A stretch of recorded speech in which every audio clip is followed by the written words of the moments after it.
En el Evangelio de San Lucas aprendemos que, después de predicar en el templo durante el día, Jesús pasaba sus noches en el Monte de Olivos.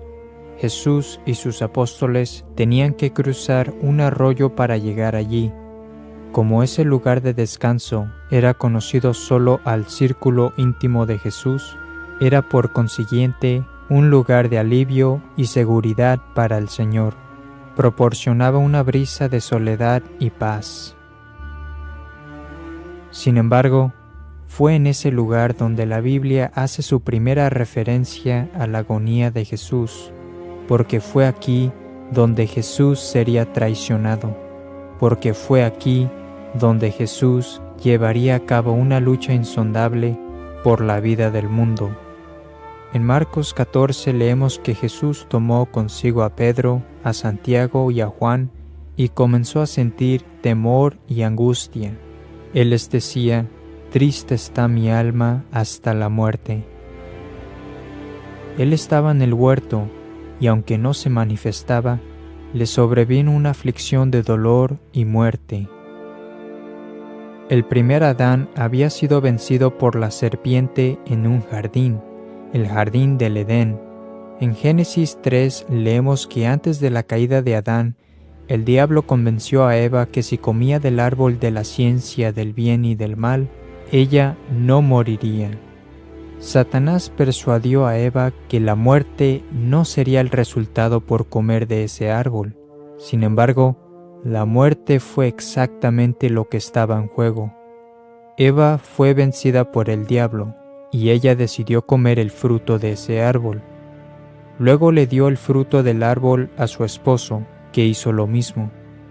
Cuando Adán comió del fruto, la humanidad se hundió en el estado de la muerte y del dolor, de la muerte eterna y el dolor eterno. La Escritura nos dice que uno de los castigos por la desobediencia de Adán y Eva fue precisamente el dolor y la multiplicación de las miserias. Cito: «Multiplicaré tus trabajos y miserias. Con dolor parirás los hijos». Génesis 3:16.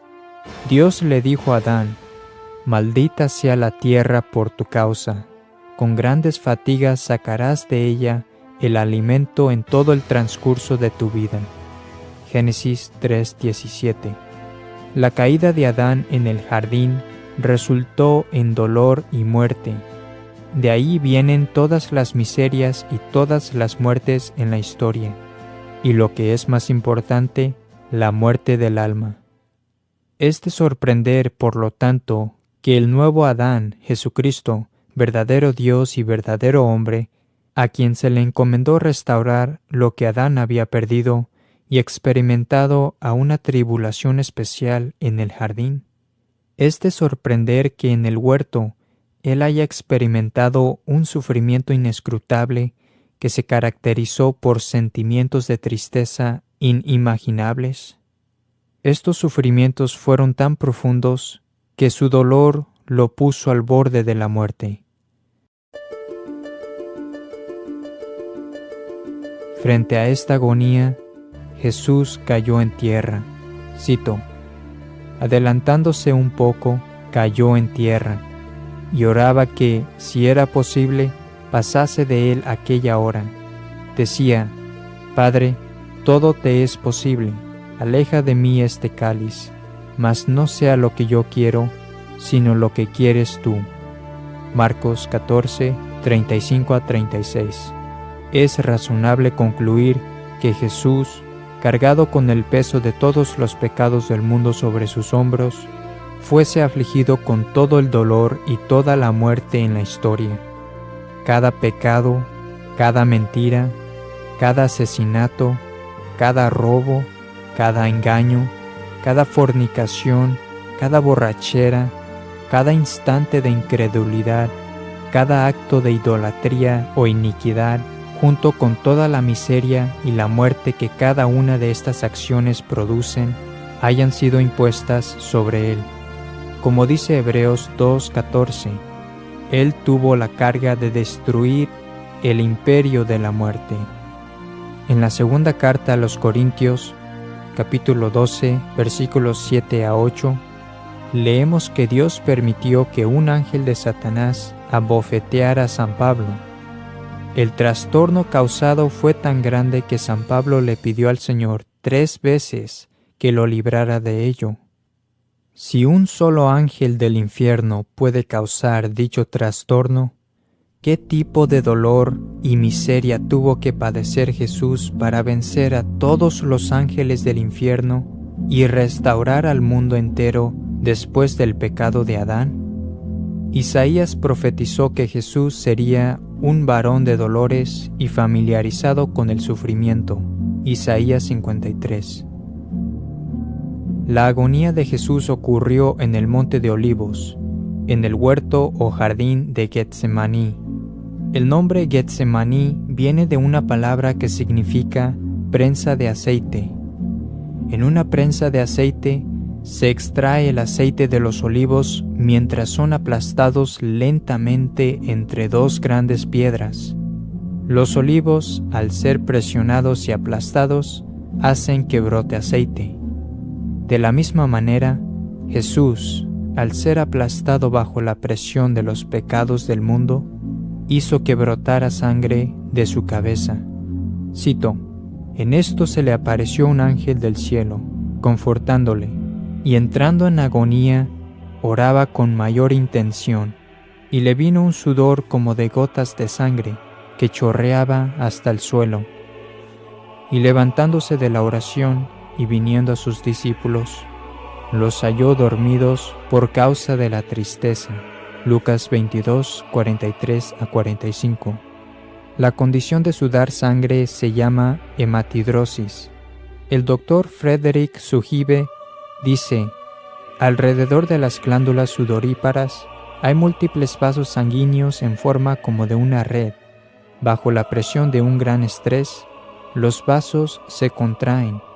Entonces, cuando la ansiedad pasa por los vasos sanguíneos, estos se dilatan hasta el punto de romperse.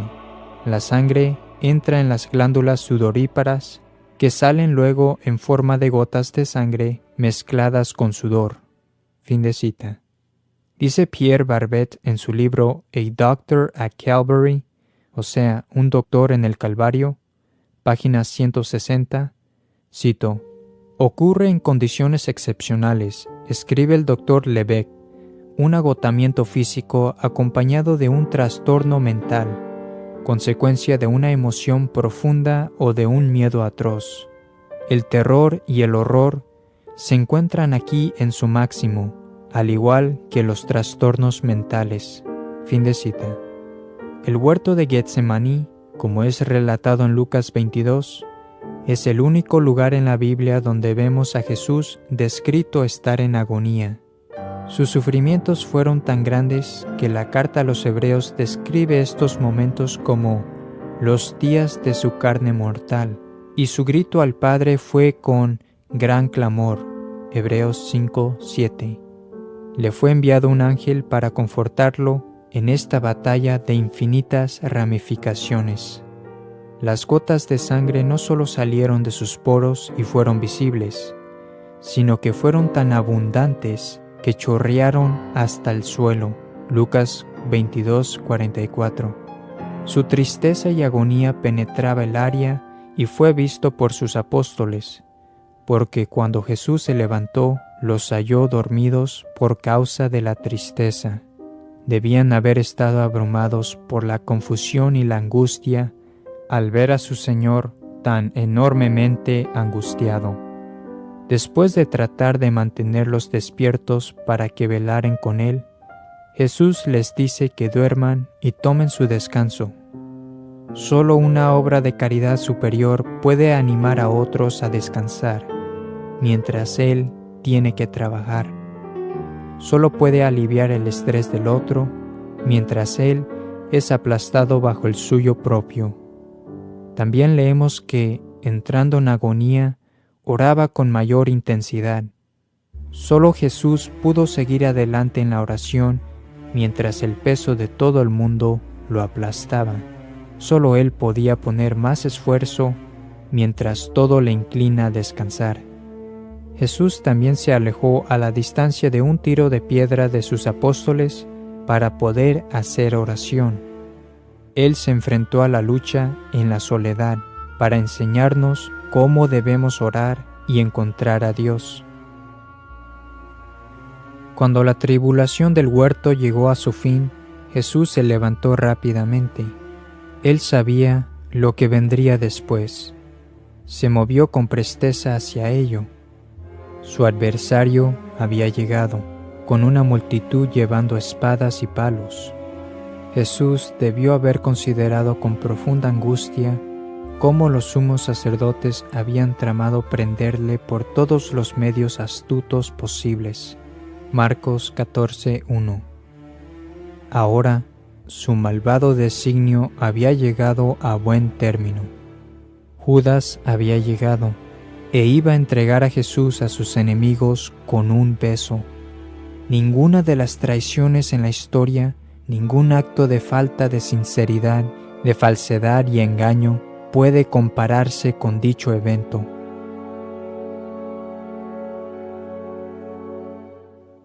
Mostrando su poder divino, apenas pues les dijo, «Yo soy», retrocedieron todos y cayeron en tierra.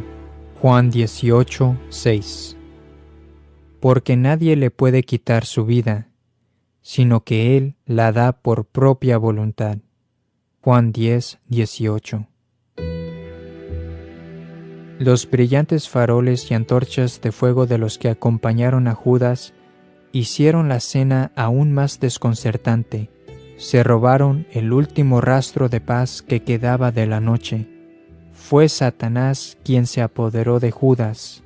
Lucas 22:3. El que se apodera de la paz y la bondad de la tierra. Uno de los mayores sufrimientos en la vida que se pueda experimentar es el saber que uno está en lo cierto, pero que el resto considera que está equivocado. El ser inocente, pero ser declarado culpable. El estar sediento por justicia, pero no ser saciado. De resistirse a los malos perseguidores, pero luego caer en sus manos. Jesús cayó en manos de aquellos que lo despreciaban profundamente, de aquellos que dedicaron sus vidas para acabar con él. Ellos no eran del Padre, porque no eran de la verdad. Él comprendía la profundidad de su malicia infinitamente mejor que ningún otro. Ellos lo odiaban simplemente porque ellos eran de las tinieblas, y Él era la luz. Y al fin, la hora de las tinieblas había llegado. Cito, «Aunque cada día estaba con vosotros en el templo, nunca me habéis echado la mano, mas esta es la hora vuestra, y el poder de las tinieblas». Lucas 22:53. Cuando la multitud armada prendió a Jesús para llevárselo, los apóstoles huyeron. Según estaba escrito, «Hiere al pastor y serán dispersadas las ovejas». Zacarías 13:7. Cada detalle se cumplió a la letra. Cuando los apóstoles entraron en el monte de Olivos junto con Jesús, ellos habían experimentado una gran alegría. Acababan de cantar un himno, pero ahora hay un mundo de distancia. Lo que quedaba era solo confusión y desolación, mientras todas sus expectativas se hicieron añicos y Jesús era llevado solo.